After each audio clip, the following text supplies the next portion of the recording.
ایک اور علاج ہے اللہ رب العزت کی معیت کا، کہ انسان اس بات کا یقین رکھے وَهُوَ مَعَكُمْ أَيْنَمَا كُنْتُمْ، تم جہاں کہیں بھی ہو وہ تمہارے ساتھ ہے۔ انسانی غور کرتے رکھے أَلَمْ يَعْلَمْ بِأَنَّ اللَّهَ يَرَى، اللہ مجھے دیکھ رہا ہے، میں ہر وقت اللہ کی نگاہوں کے سامنے ہوں۔ اگر اس کا باپ اس کو دیکھ رہا ہو تو یہ نوجوان گناہ کرے گا؟ نہیں کرے گا۔ جس سے یہ گناہ کرنا چاہتا ہے اس کا باپ دیکھ رہا ہو تب بھی بچے گا، چھوٹا بچہ بھی دیکھ رہا ہو، اسے پتہ ہو کہ دیکھا جا رہا ہے مجھے، تب بھی بچے گا۔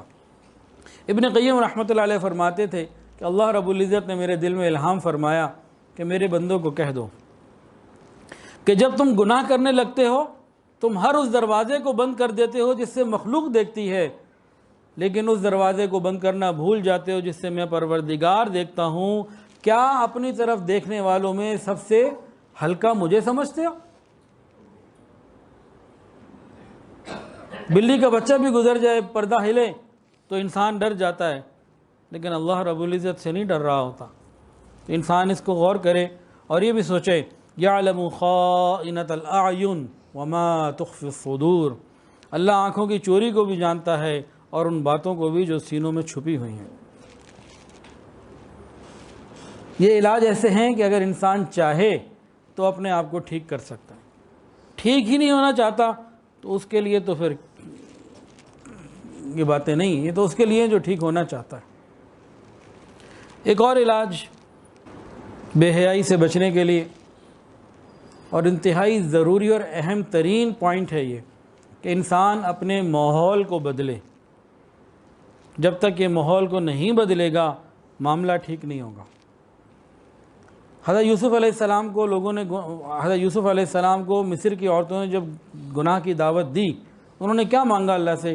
رب السجن احب الی مما یدعوننی الی، رب السجن احب الی مما یدعوننی الی، یا اللہ یہ عورتیں مجھے جس کام کی دعوت دے رہی ہیں، جس چیز کی دعوت دے رہی ہیں، اس کے مقابلے میں مجھے قید خانہ پسند ہے۔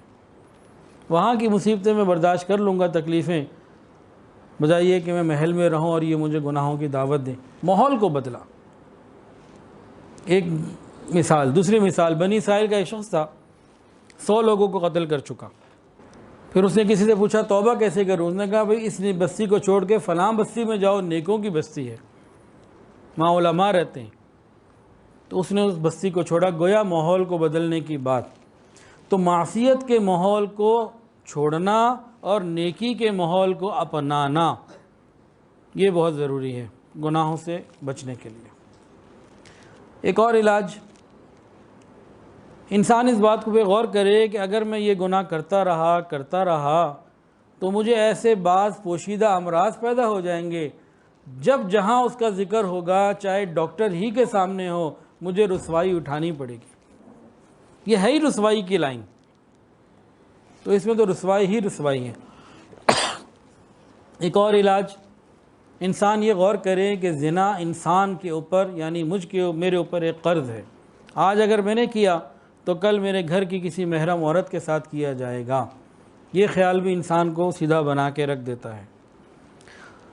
حضور صلی اللہ علیہ وسلم نے ارشاد فرمایا تم لوگوں کی عورتوں کے ساتھ پرہیزگاری کا برتاؤ کرو، لوگ تمہاری عورتوں کے ساتھ پرہیزگاری کا برتاؤ کریں گے۔ ٹیٹ فار ٹیٹ، جو بوگے وہ کاٹو گے۔ تو اگر ہم پاک دامنی کی زندگی گزاریں گے تو پاک دامنی ہی انشاءاللہ ہمیں ملے گی اور ہمارے گھر والوں کو بھی ملے گی۔ ایک اور علاج، انسان اس بات پہ غور کرے کہ اللہ رب العزت نے ہر انسان کے لیے ہر چیز کا ایک کوٹا مقرر کیا۔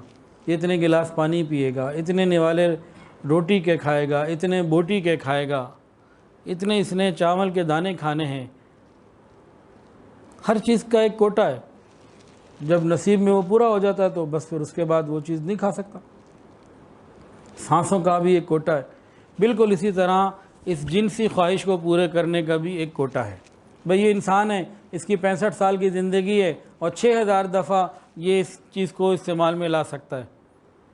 15 سال آپ نکال دیں بالغ ہونے کے، اب جی 50 سال میں اتنا اس کے پاس کوٹا رہ گیا، اب یہ حلال طریقے سے پورا کرے گا، پرسکون زندگی عزت والی گزارے گا، اور اگر اس نے حرام طریقے سے اس کو پورا کرنا شروع کر دیا تو ذلت اور رسوائی بھی ہے، اور پھر شادی شدہ زندگی میں پریشانی بھی ہے۔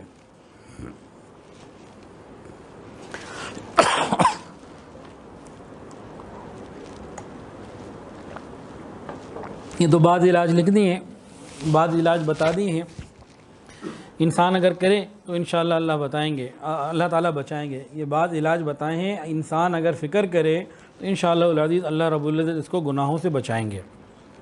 تاہم کسی کو اگر کوئی جسمانی، نفسیاتی یا اس طرح کی کوئی اور بیماری لگ گئی ہو اس کی وجہ سے، تو پھر انسان کسی اچھے دیندار ڈاکٹر سے رجوع کرے۔